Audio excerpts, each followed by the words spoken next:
1913 में जब एशिया का पहला नोबेल पुरस्कार भारत आया तो पूरी दुनिया ने रविंद्रनाथ टैगोर के नाम का लोहा माना। गुरुदेव, एक ऐसा नाम जिसे हम राष्ट्रगान जन गण मन और उनकी कालजयी रचना गीतांजलि के लिए जानते हैं। लेकिन क्या आप जानते हैं कि जिस इंसान की चित्रकारी आज दुनिया के बड़े आर्ट म्यूजियम्स में सजाई जाती है, वो वास्तव में रेड ग्रीन कलर ब्लाइंड थे? या फिर ये कि उन्होंने एक यूनिवर्सिटी बनाई लेकिन खुद कॉलेज में सिर्फ एक दिन टिक पाए थे? आज के इस वीडियो में हम रविंद्रनाथ टैगोर के जीवन के उन अनदेखे पन्नों को पलटेंगे जो आपकी किताबों में कभी नहीं छपे। लगभग 60 वर्ष की उम्र में टैगोर ने चित्रकारी पेंटिंग शुरू की। उनके बनाए स्केच और पोर्ट्रेट्स आज भी कला प्रेमियों को हैरान करते हैं, लेकिन इसके पीछे का वैज्ञानिक सच बहुत कम लोग जानते हैं। टैगोर को प्रोटानोपिया नाम की बीमारी थी, यानी वो लाल और हरे रंग में ठीक से फर्क नहीं कर पाते थे। लाल रंग उनके लिए गहरा या भूरा दिखाई देता था।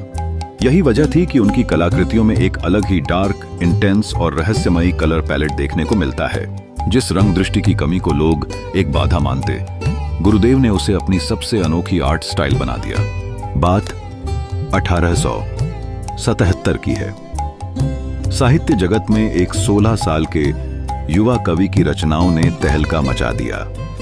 रचना का नाम था भानु सिंह ठाकुरेर पदावली। उस दौर के बड़े बड़े विद्वानों और आलोचकों का मानना था कि ये पंक्तियां किसी प्राचीन वैष्णव संत की खोई हुई रचनाएं हैं, लेकिन सच तो कुछ और ही था। ये रचनाएं किसी प्राचीन कवि की नहीं, बल्कि 16 साल के रविंद्रनाथ टैगोर की थीं, जिन्होंने भानु सिंह नाम के छद्म नाम प्स्यूडोनिम से इन्हें प्रकाशित किया था। भानु का मतलब सूरज होता है और रवि का मतलब भी सूरज, यानी नाम बदलकर लिखी गई यह पहली ही कृति कालजयी साबित हुई। आज शिक्षा प्रणाली पर बड़े बड़े भाषण दिए जाते हैं, लेकिन टैगोर ने दशकों पहले इसके खिलाफ आवाज उठाई थी। उन्हें 4 दीवारों वाले कमरों और रटने वाली पढ़ाई से सख्त नफरत थी। आपको जानकर हैरानी होगी कि उन्होंने कलकत्ता के प्रेसिडेंसी कॉलेज में दाखिला लिया, लेकिन उनका मन वहां ऐसा उचाट हुआ कि वो सिर्फ एक दिन ही कॉलेज गए और फिर कभी वापस नहीं लौटे। उनकी ज्यादातर पढ़ाई घर पर ही ट्यूटर्स के जरिए हुई।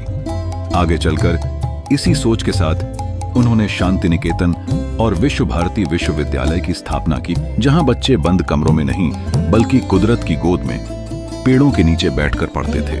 हम सब जानते हैं कि टैगोर ने भारत का राष्ट्रगान जन गण मन और बांग्लादेश का राष्ट्रगान आमार सोनार बांला लिखा है, लेकिन इतिहास में एक और देश है जिसकी राष्ट्रधुन में टैगोर की छाप है, श्रीलंका। श्रीलंका के राष्ट्रगान श्रीलंका माथा के रचयिता आनंद समरकून थे, जो शांति निकेतन में रविंद्रनाथ टैगोर के शिष्य थे।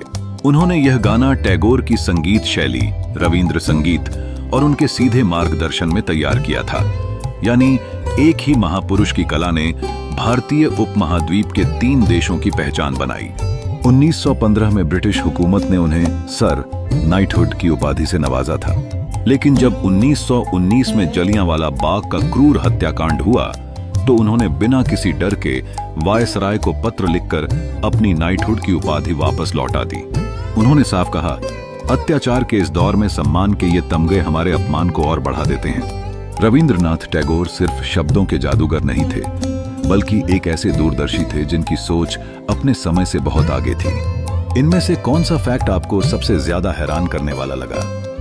कमेंट सेक्शन में जरूर बताएं और ऐसे ही बेहतरीन ऐतिहासिक कहानियों के लिए लाइक, शेयर और सब्सक्राइब करना न भूलें।